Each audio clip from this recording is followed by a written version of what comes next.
आज की सबसे बड़ी खबर ये है।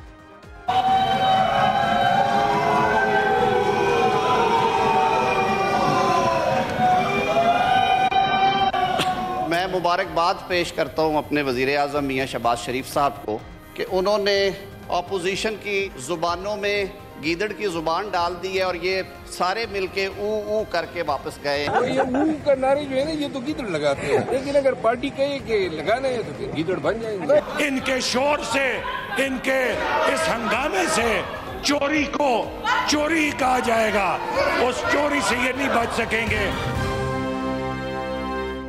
मज़ीद तफसीलात के लिए चलते हैं अपने रिपोर्टर के पास। जी बताइएगा कि अभी तक की जो मालूमात हैं, इसके अलावा आप इसमें क्या इजाफा कर सकते हैं? देखिए, आज पार्लियामेंट का जो ऐवान बाला है वो मछली मंडी का मंजर पेश कर रहा था, क्योंकि अपोजिशन की जानिब से शेर और गीदड़ का तस्करा किया गया और ऊ की आवाज़ें निकाली गई। सबसे पहले अपोजिशन लीडर शिबली फराज थे, उन्होंने ये कहा कि आज 14 जनवरी है और आज ही के रोज़ इंतखाबी निशान छीना गया था PTI से। फिर उन्होंने तंज़ किया एहसन इकबाल की जानिब, उन्होंने कहा कि एक शख्स ऐसे हैं जो कि नया चूरन बेचना शुरू हो जाते हैं, कभी प्रोग्राम 2025 और कभी उड़ान पाकिस्तान। और इस पर एहसन इकबाल भी जो है वो बरहम हुए, उन्होंने एहतजाज किया कि गीदड़ के नाम से तशबीह दी गई है पाकिस्तान की मईशत को और ये कहना दुरुस्त नहीं है। और आज़म नज़ीर ताड़र जो है उन्होंने भी एहसन इकबाल का साथ दिया और इस पर उन्होंने खड़े होकर नशिस्तों पर एहतजाज किया कि अपने अल्फाज वापस लें। उसके बाद जो शिबली फराज हैं उन्होंने बेगुनाही साबित करने की कोशिश की इमरान खान और जो बुशरा बीबी हैं, उन्होंने कहा कि 190 मिलियन पाउंड जो है उसमें कोई पैसा उनकी ज़ाती जेब में नहीं गया। उसके बाद जो अपोजिशन अरकान हैं उन्होंने एहतजाज करना शुरू किया कि वो एजाज चौधरी और उनके बाकी अरकान जो है उनके प्रोडक्शन आर्डर जारी नहीं किए गए थे और उस लिहाज से उन्होंने कहा कि ये ऐवान की तौहीन है। फिर एहसन इकबाल नशिस्त से खड़े हुए, उन्होंने अपनी जो जवाब दिया उसमें उन्होंने कहा कि ये सीरत के पीछे छुपने की कोशिश कर रहे हैं। जो चोरी का पैसा है उससे अल कादर यूनिवर्सिटी ये बनाने की इन्होंने कोशिश की और इससे नाजायज़ फ़ायदा उठाने की कोशिश की, लेकिन असल में इस पैसे से ये सीरत का नाम बदनाम कर रहे हैं। इस पैसे से ये मुमकिन नहीं था। हलाल के पैसे से ऐसी 10 यूनिवर्सिटियाँ बन सकती हैं, लेकिन इन्होंने चोरी की है, इनको इसका हिसाब देना पड़ेगा। 64 अरब रुपए का ये मामला है, सिर्फ अल कादर ट्रस्ट का मामला नहीं है। उसके बाद अपोजिशन अरकान जो हैं वो एहतजाज करते रहे और वह ऐवान से चले गए।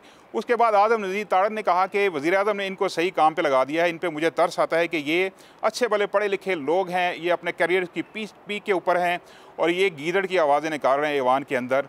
लेकिन हाउस का जो सेशन का जो इख्तिताम है वो अच्छा हुआ कि नायब वज़ीर आज़म जो हैं इसहाक डार, उन्होंने कहा कि यूरोपीय यूनियन के बाद अब UK की जो फ़्लाइट्स हैं वो भी रिस्टोर होने वाली हैं। UK की हुकूमत से हमारी बातचीत हो गई है और अनकरीब UK की फ़्लाइट्स और उसके बाद अमेरिका और कनाडा तक फ़्लाइट्स जो हैं PIA की वो रिस्टोर हो जाएंगी। ये तो हुई आज की बड़ी ख़बर। अब आइए, हर ख़बर के अंदर एक ख़बर है। आपने फेक न्यूज़ के बारे में बहुत सुना होगा। फेक न्यूज़ मौजूद है, ट्रोलिंग मौजूद है, विशियस पर्सनल अटैक्स मौजूद हैं। हमारी सीनियर सहाफ़ी और कोलीग आसमा शिराजी के ख़िलाफ़ अमेरिका से बैठे हुए PTI के एक कारकुन ने गलाज़त के अंबार लगाने की कोशिश की। आसमा शिराजी ने बड़ी जुर्रत का मुज़ाहरा किया। अमूमन बहुत डिटर्मिनेशन के साथ लेकिन ज़ब्त के साथ वो अपना काम करती हैं, लेकिन इस मरतबा उन्होंने ये फ़ैसला किया कि मुंह तोड़ जवाब दिया जाएगा। और मुंह तो पता नहीं टूटा है या नहीं है, क्योंकि उस मुंह का काम टूटना नहीं है, बस वही काम करना है जो वो करते हैं, लेकिन जवाब ज़रूर मिला। तो मैं आसमा को दावत दी है और उसके बाद हम पैनल से भी आपको मुतारफ़ करवाएंगे जो फेक न्यूज़ के बारे में, ट्रोलिंग के बारे में बात करेंगे। तो आसमा, बहुत शुक्रिया आपने हमें ज्वाइन किया। पहले तो ये बताइएगा ज़रा व्यूअर को बताने के लिए कि ये मामला सारा शुरू कैसे हुआ और फिर मैं आपके रद्द-ए-अमल पर आऊँगा। Go ahead.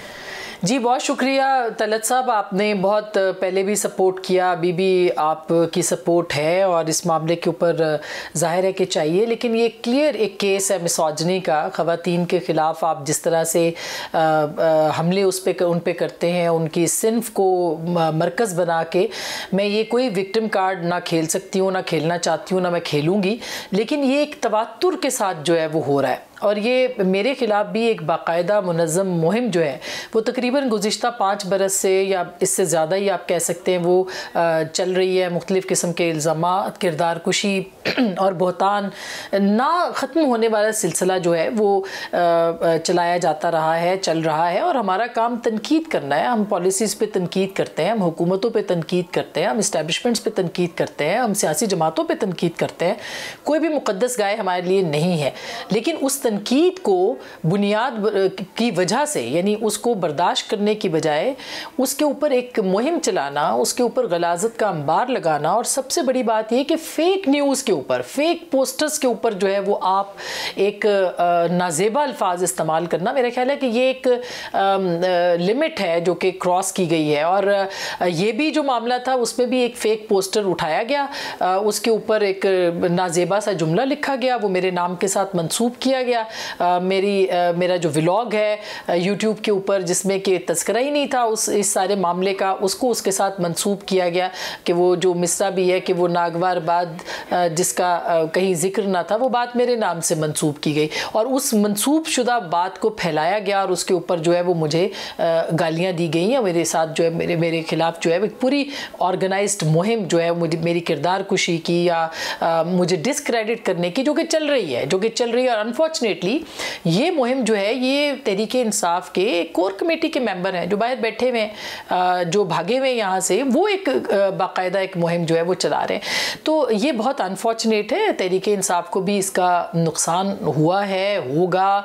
जब तक आप सहाफ़ियों को इजाज़त नहीं देते, जब तक सहाफ़ियों को तनकीद करने की आज़ादी नहीं मिलती, हम नहीं कह सकते कि इस तरह की जो सहाफ़त है, इस तरह सहाफ़त या आज़ादी राय जो है वो परवान चढ़ सकती है। तो मेरा ख्याल है ये सिर्फ मेरे ख़िलाफ़ नहीं, अहम बात यह है कि पाकिस्तान की बहुत सारी ख़वातीन और इवन हज़रात ख़ुद आपके ख़िलाफ़ भी जिस तरह से मुहिम चलाते रहे हैं, ये एक बाकायदा सोची समझी मुनज़्ज़म साजिश है या सोच है। ये सिलसिला बंद होना चाहिए। कम से कम मैं तो ज़रूर रेजिस्ट करूँगी, और कोई करे या ना करे, कि ख़वातीन के ख़िलाफ़ जो है ये इस तरह की ज़ुबान इस्तेमाल नहीं होनी चाहिए। कोई भी ख़वातीन हो, वो PTI की ख़वातीन हो, PMLN की हो, पीपल्स पार्टी की हो, वो सहाफ़ी हो, वो आपको पसंद नहीं है, आपकी शक्लें आपको उनकी पसंद नहीं आती, उसके बावजूद आपको ये इजाज़त नहीं दी जा सकती कि आप उनकी किरदार कुशी करें और उनको इंटिमिडेट करें, उनको डराएं, धमकाएं और उनको हरासा करें।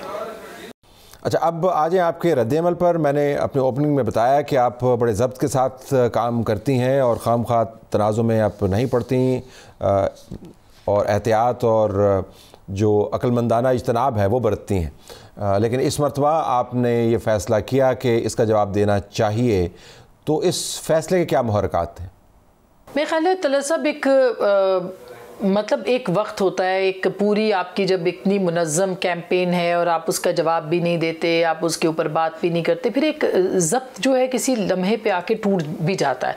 मैं ये नहीं कहती कि मैंने मेरा ज़ब्त टूटा है, मैंने बाकायदा सोच समझ के जवाब दिया है और उसकी वजह ये कि इनफ इज़ इनफ। अब ये जो एक तरह से हमारी सिन्फ की बुनियाद पे, हमारी जिन्स की बुनियाद के ऊपर आप रकीक हमले करते चले जाएँ और आप उसको बर्दाश्त करें, तो मेरा ख्याल है कि ये एक मैंने ये इनिशिएटिव लिया है और मैं इसके ऊपर बात करूँगी, करती रहूँगी कि आप कहीं पे भी, हमारा काम है मज़लूमों के लिए बात करें, मैं अपने लिए बात कम करूँगी, करती हूँ हमेशा, लेकिन जो ख़वातीन को जिस तरह से निशाना बनाया जाता है उसके ऊपर तो कोई ज़ीरो टॉलरेंस। और ये ज़ीरो टॉलरेंस जो है ये ख़वातीन तमाम जितनी भी सियासी जमातों की ख़वातीन है ये उनके लिए भी है, ये सिर्फ ख़वातीन सहाफ़ियों के लिए नहीं है।